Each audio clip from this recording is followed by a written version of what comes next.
¿Cómo están? Bienvenidos. Gracias por estar aquí conectados a este canal de YouTube. Que Dios les bendiga. Vamos a continuar viendo el libro de Génesis. Ahora vamos al capítulo número 2 y vamos a ver los versículos desde el 1 hasta el 14. Entonces, antes de empezar, ahí donde usted está, le invito a orar conmigo. Señor, gracias por tu amor, tu fidelidad. Gracias, Padre, por todas aquellas cosas que tú nos das. Y ayúdanos en este día, esta noche, Señor, a poder aprender más de lo que tú quieres mostrarnos.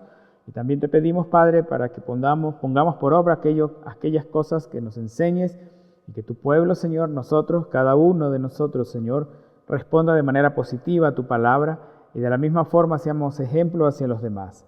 En el nombre de Jesús ponemos este tiempo en tus manos, mi Dios. Amén. Ok, como les decía, vamos a ver el capítulo 2 ahora y vamos a ver los 14 primeros versículos. Y en el capítulo 1 de Génesis, la creación es relatada día por día. Usted recuerda y vio Dios que era bueno y fue de la tarde y mañana, día por día. Pero en el capítulo 2 vamos a ver primero cómo se cierra este episodio de la creación y luego va a ser como un recuento de lo que pasó en los días anteriores. Y va a dar un poco más de detalles que no estaban al principio. Pero el enfoque del capítulo 1 es más Dios haciendo las cosas, pero en el capítulo 2 comienza a haber algunos cambios en el enfoque también. Y ahora más bien se ve más la voluntad de Dios para con el hombre de manera más específica. Y vamos a comenzar desde los 3 primeros versículos del capítulo 2. Dice: «Fueron pues acabados los cielos y la tierra y todo lo que hay en ellos. El séptimo día concluyó Dios la obra que hizo, y reposó el séptimo día de todo cuanto había hecho. Entonces bendijo Dios el séptimo día y lo santificó, porque en él reposó de toda la obra que había hecho en la creación». Ok, la creación terminó, pero la Biblia nos enseña de que fueron acabados los cielos y la tierra, pero que el séptimo día es cuando concluyó realmente la creación. Entonces usted va a ver día 1, Dios hizo esto, día 2 y así sucesivamente hasta que llegamos al día 6. Pero cuando viene el día séptimo, la creación de Dios es diferente y es especial. Esta creación en esta vez se trata de un día de reposo, se trata del séptimo día. Y la Biblia es más específica y nos dice que Dios no solamente que lo creó, sino que también lo santificó. El séptimo día concluyó Dios, bendijo Dios el séptimo día y lo santificó. Si usted ve los capítulos anteriores, también ve que Dios bendice su creación, bendijo al hombre. Pero ahora, aparte de bendecir el día, también lo está santificando. Y nos da una orden especial y nos da una cosa que Él hizo aquí, Él reposó. Y eso es una de las cosas que también vamos a ir entendiendo un poco. Así que es muy importante comenzar a entender también qué es lo que Dios nos quiere decir con esto de que ese día reposó, con eso de que lo santificó, con eso de que bendijo aquel día. No se trataba de que Dios estaba cansado, por si acaso, de que Dios, he hecho demasiado, crear el sol, la luna, las estrellas, me agotó. No, Dios no se cansa. Y no se estaba tomando vacaciones ni nada por el estilo, no era un día feriado, no tenía nada que ver con eso. La palabra para reposo aquí, este día de reposo, es la palabra Shabbat. Y muchos han cogido esta palabra Shabbat y decir, no, eso significa sábado. No, tampoco significa sábado. Significa descansa, para, detente. Eso es lo que significa esta palabra. Y se basa básicamente en eso, en que Dios descansó. Y es interesante ver cómo nosotros los humanos, en cambio, somos difíciles para descansar. Somos muy complicados como para tener un día de reposo, un día diferente. No sé si le ha pasado que de pronto tiene vacaciones, usted sale de vacaciones, la cantidad de días que le den, pero cuando regresa en las vacaciones regresa más cansado de cómo se fue. Y es porque nosotros los humanos no estamos acostumbrados a descansar y no hemos entendido lo que realmente significa. Y no tomar en consideración estos versículos y estos mandamientos de Dios van a traer también sus consecuencias. Más adelante en el capítulo 25 de Levítico, Dios pedirá pues que la tierra también sea trabajada 6 años y sea descansada 1 año. Entonces hay un concepto ya desde el principio, desde la creación, de que hay un tiempo para trabajar, pero también hay un tiempo para descansar. Y vamos a ver por qué. En primer lugar dice que lo santificó. Cuando entendemos la palabra santificar, santificar significa consagrar, dedicar, apartar para Dios. Y de pronto es la parte que hemos olvidado, porque no agarramos un día en particular para dedicarlo a Dios, para apartarlo a Dios. Y eso se volvió muy común, incluso mucho después, ya cuando Dios sacó a su pueblo de Egipto, toda la nación de Israel. En el capítulo 20 de Éxodo, donde están los famosos 10 mandamientos, usted va a leer en el versículo 8 que dice: acuérdate del día de reposo para santificarlo. Dios ya había dado esta orden desde el principio, ya Dios había puesto en la mente del humano desde el principio, de Génesis 2, que este séptimo día tenía dos funciones principales. Era un día para reposar, pero al mismo tiempo era un día para santificar. Y por eso era necesario que ahora Dios comience a recordarnos este mandamiento. Y continúa en Éxodo, capítulo lo mismo que está diciendo 8, 9 y 10, dice: 6 días trabajarás y harás toda tu obra, mas el séptimo día es reposo para Jehová tu Dios. No hagas en él obra alguna, tú, ni tu hijo, ni tu hija, ni tu sierva, ni tu criada, ni tu bestia, ni tu extranjero que está dentro de tus puertas, porque en 6 días hizo Jehová los cielos y la tierra, el mar y todas las cosas que en ellos hay, y reposó en el séptimo día. Por tanto, Jehová bendijo el día de reposo y lo santificó. Una vez más tenemos las mismas indicaciones y la orden de aquí al inicio es: 6 días tienes para hacer tu trabajo. Pero el séptimo día no es para trabajar. ¿Y por qué? En los tiempos de Jesús usted ha leído de que los fariseos tenían mucho problema con él, mucho conflicto, porque Jesús hacía el bien en el día de reposo. Pero ellos se centraban en la parte que dice: no harás en él obra alguna. Pero olvidaron que la parte principal es donde dice que el día es para el Señor. Entonces, los fariseos en tiempos de Jesús era terrible. Usted no podía hacer casi nada el día de reposo. Y básicamente ellos enfocaron eso: no podemos hacer ningún tipo de obra. Si usted se enfermaba el día de reposo, no había médico que lo atienda, no podía ser atendido. Si usted tenía que caminar, no podía hacerlo más de 1 milla, porque si no, ya era considerado trabajo también. Y muchos otros mandamientos inusuales que dijeron es que no hay que hacer obra alguna.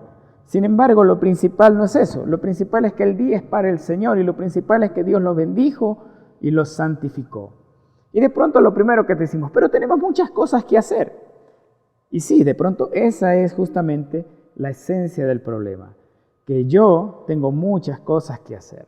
Y la realidad del caso es que si usted sabe un poco más, por ejemplo, de la cultura judía, antiguamente los judíos tenían memorizado el Pentateuco, ellos se memorizaban toda la ley. Y de pronto si decimos eso: oye, un judío se memorizó todo el Pentateuco, la gente va a decir: pero ¿cómo eso? ¿Cómo es posible que alguien pueda memorizar tanto? Sí, sí es posible. Y es posible porque ellos lo hacían. ¿Y por qué es que ahora no lo podemos hacer? Porque decimos hoy en día: es que paso muy ocupado y no tengo tiempo. No, sí hay tiempo. ¿Sabe lo que hacemos en el tiempo libre? Esto hacemos en el tiempo libre. Vamos a redes sociales, usamos el teléfono y hablamos por WhatsApp, por Facebook, etc. Y según los estudios, una persona promedio pasa 4 horas y media al día en redes sociales. Una persona promedio. Así que por supuesto que no vas a tener tiempo, porque todo el tiempo libre lo tienes ocupado en una cosa diferente. Lo tenemos ocupado en las redes sociales, en cosas que no tienen realmente importancia, cuando la Biblia nos enseña las cosas que realmente sí tienen importancia. ¿Y por qué es que caemos en todo eso? ¿Por qué es que no tenemos tiempo? Lo que sucede es que el diablo nos ha hecho pensar que estamos tan ocupados y que el mundo es así, de que el sistema de vida, el mundo entendido como el sistema de vida mundano que está diseñado para que nosotros nos mantengamos ocupados y por lógicas razones alejarnos de Dios. Por eso es que las personas hoy día dicen: no tengo tiempo para leer la Biblia, no tengo tiempo para orar, no tengo tiempo para hacer un devocional, no puedo hacerlo, estoy muy ocupado. Y nos mantenemos demasiado ocupados. Y ese es precisamente el negocio del enemigo: hacernos pensar que no tenemos tiempo.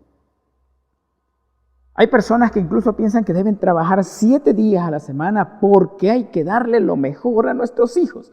Y yo estoy de acuerdo en que hay que darle lo mejor a nuestros hijos, que hay que hacer lo posible por darles lo mejor a ellos. Pero pasar 7 días a la semana trabajando por eso no funciona.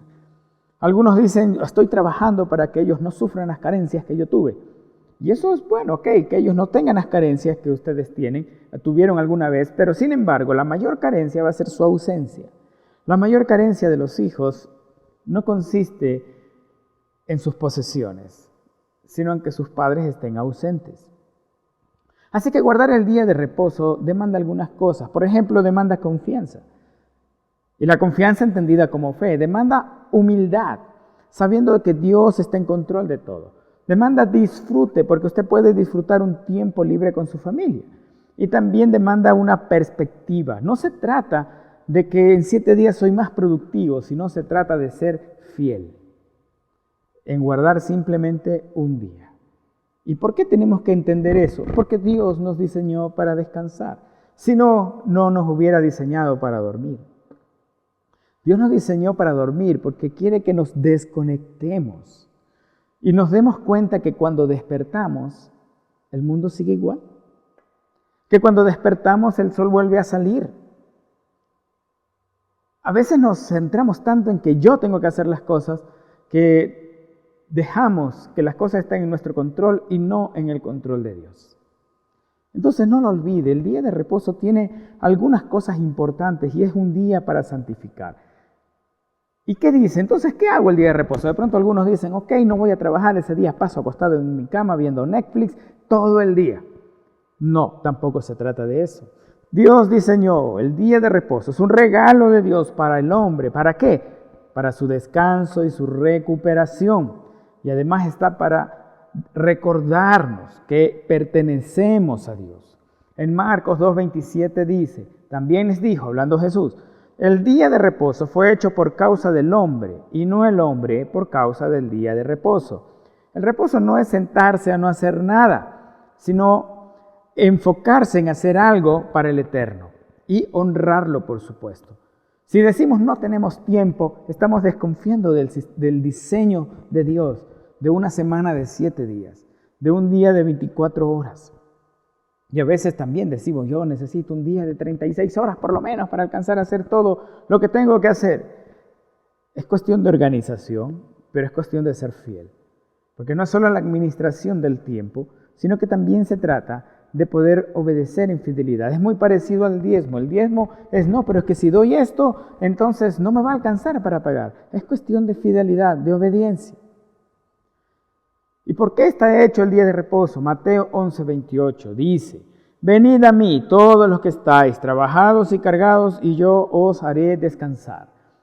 Eso es precisamente el tipo de descanso que Dios está buscando en nosotros. No el descanso de acostarnos y rascarnos la barriga todo el día mientras vemos televisión o estamos en redes sociales, sino que sabe Dios que en 6 días nos hemos trabajado, nos hemos cargado y necesitamos un descanso, pero un descanso diferente, y Jesús nos está invitando a ese tipo de descanso. Y dice, venid a mí. De eso se trata. Santificar el día de reposo incluye adoración. No es que en otros días no se haga, sino que en este día podemos tener más tiempo para hacerlo. Y no se trata solamente de una adoración personal, también puede ser una adoración familiar. Y también existe la famosa discusión, ¿no?, de que el día de reposo, ¿cuándo es, hermano? ¿El sábado o el domingo? Hermano, cuando usted lee Génesis 1, no dice, el lunes creó Dios tal cosa, o el martes creó tal cosa. No dice eso. No sabemos qué día es. Lo importante para el Señor, y cuando usted ve el Nuevo Testamento, usted se va a dar cuenta que después la iglesia comenzó a guardar el primer día de la semana. Y el mandamiento es un día el que vas a guardar. Hay personas que por horario de trabajo de pronto trabajan de martes a domingo y tienen libre el lunes. Entonces el lunes es su día para poder santificarlo y dedicárselo al Señor. Así que, ¿qué es lo que vamos a hacer en el día de reposo? Bueno, Primera de Pedro, capítulo 1, versos 15 y 16 dice, sino como aquel que os llamó es santo, sed también vosotros santos en toda vuestra manera de vivir. Porque escrito está, sed santos porque yo soy santo. Como hemos sido santificados, entonces nuestras acciones también serán santas, seguirán siendo santificadas. El día de reposo para nosotros entonces será diferente, será una delicia. Lamentablemente es un día donde no hemos hecho eso. Y lo dice Isaías, lo dice el Señor en Isaías 58, 13 y 14 dice: si retrajeres del día de reposo tu pie, de hacer tu voluntad en mi día santo, y lo llamares delicia, santo, glorioso de Jehová, y lo venerares, no andando en tus propios caminos, ni buscando tu voluntad, ni hablando tus propias palabras, entonces te deleitarás en Jehová. Y yo te haré subir sobre las alturas de la tierra, y te daré a comer la heredad de Jacob tu padre, porque la boca de Jehová lo ha hablado. Lo que está diciendo, si dejas de hacer lo que a ti te dé la gana en el día de reposo, y comienzas a hacer mi voluntad, entonces ese día para ti será una delicia, será un día santo, glorioso. Y también dice, no hablando tus palabras, sino las mías, entonces tú te deleitarás. El problema es que a veces nuestro reposo termina siendo una carga. Es lo que pasó con los fariseos. El día de reposo terminó siendo una carga, porque crearon tantas leyes sin sentido para, entre comillas, definir lo que es trabajo, que se olvidaron del verdadero significado del mandamiento, que era santificarlo y que el día es del Señor. De eso se trata simplemente. Y la iglesia cristiana tiene una cosa interesante. Nos reunimos el primer día de la semana, tenemos los domingos. El domingo nos podemos reunir en la iglesia, nos podemos conectar también por medio de las redes sociales para mirar el servicio, para mirar el estudio bíblico. Y es un día para santificar, porque no se trata de hacer nuestra voluntad solamente, sino específicamente la voluntad de Dios. No que los otros días no vayamos a hacer la voluntad de Dios, sino que el día de reposo tiene esa particularidad especial, que usted tiene todo el día para ello. A diferencia del día en que trabajamos, que hay que necesariamente pues dar tiempo al trabajo, dar tiempo a las cosas que son necesarias hacer también. Entonces, no se olvide de esas cosas. Es importante entender de que el día de reposo es un día de descanso. Debemos confiar en Dios, en que ese día de descanso también lo vamos a administrar de tal manera que será santificado mediante nuestras acciones, nuestras palabras y todo lo que hagamos en ese día. Continuemos. Luego comienza un poco los orígenes. Versos 4 al 6 de Génesis 2 dice: estos son los orígenes de los cielos y de la tierra cuando fueron creados, el día que Jehová Dios hizo la tierra y los cielos, y toda planta del campo antes que fuese en la tierra, y toda hierba del campo antes que naciese, porque Jehová Dios aún no había hecho llover sobre la tierra, ni había hombre para que labrase la tierra, sino que subía de la tierra un vapor, el cual regaba toda la faz de la tierra. No había lluvia. Dice la Biblia de que había una forma diferente en que la tierra estaba funcionando, pero nos damos cuenta que Dios definitivamente era el que estaba sustentando la creación, Él mismo. Y como spoiler, que todavía no vamos a ver eso, ya cuando lleguemos a esto, pero por eso algunos decían de que no le creían a Noé porque no había llovido sobre la tierra. Entonces, ¿cómo es eso que va a caer agua del cielo si nunca ha caído agua del cielo? Entonces existe esa noción, ya lo veremos un poco más adelante. Ok, continuemos, versos 7 y 8 dice: entonces Jehová Dios formó al hombre del polvo de la tierra y sopló en su nariz aliento de vida, y fue el hombre un ser viviente. Y Jehová Dios plantó un huerto en Edén al oriente y puso allí al hombre que había formado. Cuando Dios creó al hombre, la Biblia nos dice que lo creó de los elementos más básicos, el polvo de la tierra. Nada espectacular, nada del otro mundo. Cuando dice que Dios creó al hombre del polvo, significa de que nos ha creado físicamente con elementos de poco valor. ¿Y esto por qué? Porque necesita Dios también que aprendamos y recordemos que necesitamos ser humildes. En otras palabras, el hombre quiere verdaderamente su existencia de la mano formadora de Dios. Sin la intervención divina, el hombre es polvo, simplemente polvo. Usted y yo, sin Dios, somos polvo, no somos nada. No hay valor en nosotros, no hay vida en nosotros. Esto es para que también no se suba nuestra arrogancia. Dios nos recuerda que tenemos valor cuando estamos unidos a Él, porque la manera en que lo creó, aquí lo especifica. Dios nos ha creado del polvo, pero nos dio su aliento de vida, lo cual nos hace diferentes. Así que el polvo en sí simplemente puede ser pisado por cualquier lugar. Es un material común, no es nada, pero en manos de Dios se hace valioso. ¿Y sabe por qué también es muy interesante? En el capítulo 1 de Génesis, específicamente en el verso 27, habla que Dios creó al hombre. Pero aquí en el capítulo 2 nos dice que Dios formó al hombre. Isaías 43, los 2 primeros versos dice: ahora así dice Jehová, creador tuyo, oh Jacob, y formador tuyo, oh Israel. No temas, porque yo te redimí, te puse nombre, mío eres tú. Cuando pases por las aguas yo estaré contigo, y si por los ríos no te anegarán. Cuando pases por el fuego no te quemarás, ni la llama arderá en ti. El hombre fue formado, y este versículo también de Isaías habla de las dos cosas: Jehová tu creador y Jehová tu formador. ¿Y por qué es importante entender esto de que Dios es formador, nos ha formado? La palabra utilizada es la palabra yatzar, y esa palabra significa moldear de una forma específica, y le da la idea de ese moldeado que hace un alfarero. ¿No le parece familiar? Jeremías 18, los 6 primeros versos dice: palabra de Jehová que vino a Jeremías diciendo: levántate y vete a casa del alfarero, y allí te haré oír mis palabras.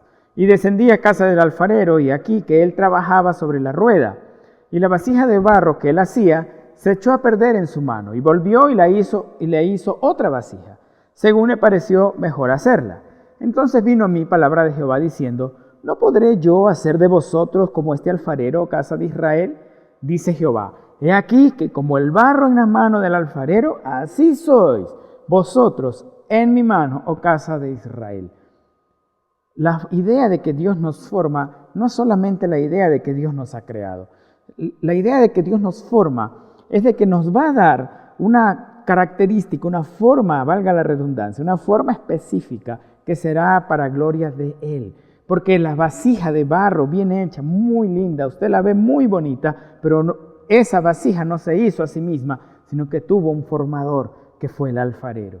Y así debe ser nuestra vida, que lo que podamos reflejar hacia los demás, la belleza que se pueda reflejar hacia los demás, evoque justamente un diseñador, un formador que es el alfarero. Hay una antigua ilustración que relata lo siguiente. Dice que un día un alfarero tomó 3 montoncitos de barro en sus manos y decidió hacer 3 hermosas vasijas.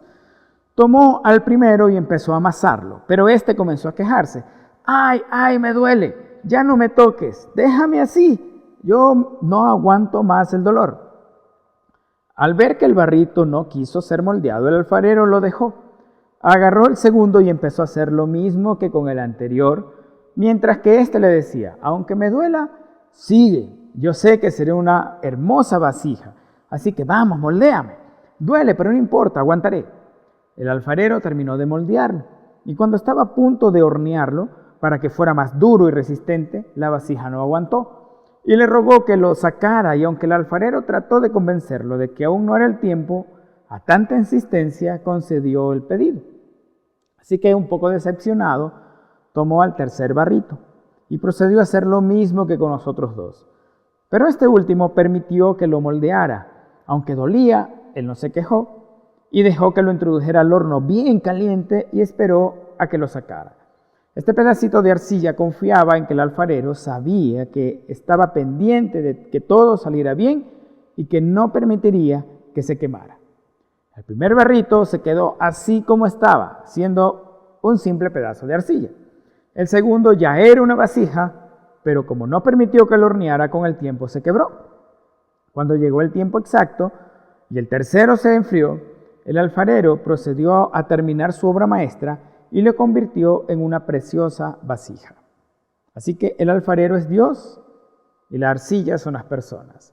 Algunas son como el primer barrito, no permiten que Dios les moldee, y cuando hay pruebas en sus vidas se alejan de Dios pensando que estarán mejor y que sus problemas realmente se van a resolver, pero con el tiempo se van a dar cuenta que están equivocados. Otros son como el segundo, que hasta cierta parte permiten que Dios le moldee, pero cuando Él quiere cambiar algo con sus vidas, dicen: no, Señor, hasta ahí nomás, con eso ya no te metas, hasta ahí es suficiente.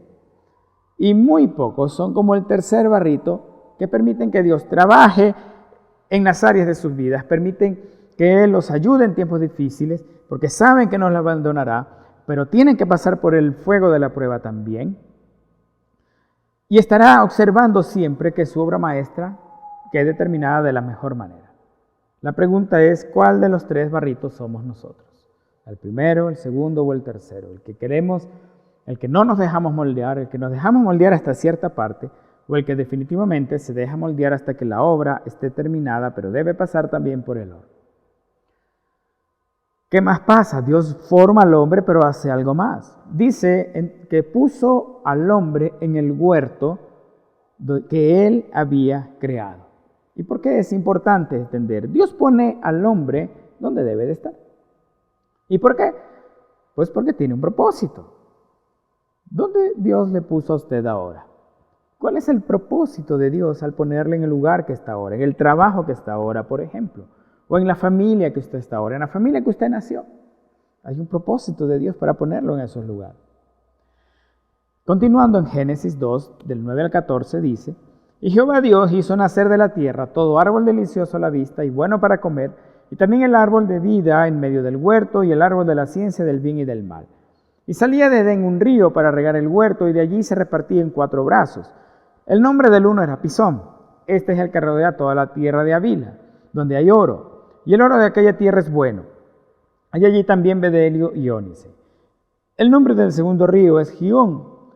Este es el que rodea toda la tierra de Cus.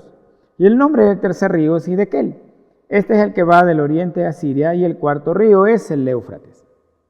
La Biblia nos da una cosa muy interesante y habla del árbol de la vida, en medio del huerto, el árbol de la ciencia del bien y del mal, es decir, del conocimiento del bien y del mal. Nosotros veremos eso más adelante cuando vuelvan a aparecer escena también. Usted los va a ver de nuevo en Apocalipsis. Y aquí narra también una ubicación geográfica, dice de tal río a tal río y todas esas cosas.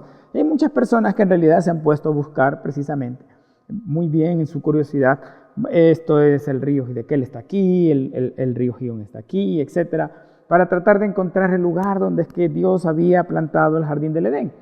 Pero permítame decirle que cuando cayó el hombre en pecado, Dios lo expulsó. Cuando lleguemos a Génesis 3 la va a ver. Y puso ángeles allí para que el hombre no volviera a entrar. Así que eso está vedado a nosotros. Pero es interesante que Dios lo pone en un lugar y que da los límites y da las cosas que tenía este lugar.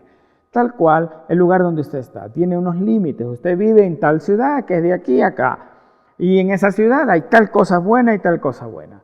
De pronto usted está en tal colegio o en tal universidad y esa universidad tiene las carreras de aquí hasta acá y allí hay todo esto y estas son cosas buenas también. Y así cualquier lugar en el trabajo que usted está, Dios lo puso allí y allí están también pues estas cosas buenas que pueden pasar en ese lugar. Pero ¿por qué es importante entender que Dios nos ha puesto en un lugar específico? Primero debemos entender el contexto del que venimos. Esto viene después de que Dios ha formado al hombre, es decir, después de lo que hablamos del alfarero que lo formó. Cuando nos dejamos formar, entonces entendemos que el lugar donde estamos es el lugar donde Dios nos quiso poner. Pero una vez que nos hemos dejado formar de Dios, porque de lo contrario, en el lugar donde estemos será nuestra voluntad y no la de Dios. Jeremías capítulo 29, verso 7 dice: Y procurad la paz de la ciudad a la cual os hice transportar, y rogad por ella a Jehová, porque en su paz tendréis vosotros paz. Una cosa muy personal, yo vivía en otra ciudad, yo vivía aquí en Ecuador, en una ciudad llamada Guayaquil, y ahora vivo en una ciudad llamada Cuenca. Es 3 horas de distancia, no es una gran cantidad. Pero cuando vine acá a Cuenca, yo tenía la finalidad de regresar a Guayaquil lo más pronto posible, y las cosas que tenía que hacer aquí, yo me puse un tiempo para hacerlas. Yo dije, en 6 meses esto está terminado y me regreso para Guayaquil. Entonces esa era mi idea, ese era mi plan. Y cuando se estaban aproximando estos 6 meses a cumplirse, pues yo estaba preparando ya mis cosas. Y cuando estaba en eso, viene esta palabra de Dios. Y procurad la paz de la ciudad a la cual os hice transportar. Me sentí identificado porque vine por otras razones, unas razones del trabajo que estaba en aquel momento, en que vine de esa ciudad hasta acá. pero entendí que esto venía de parte de Dios y entendí que Dios me quería aquí.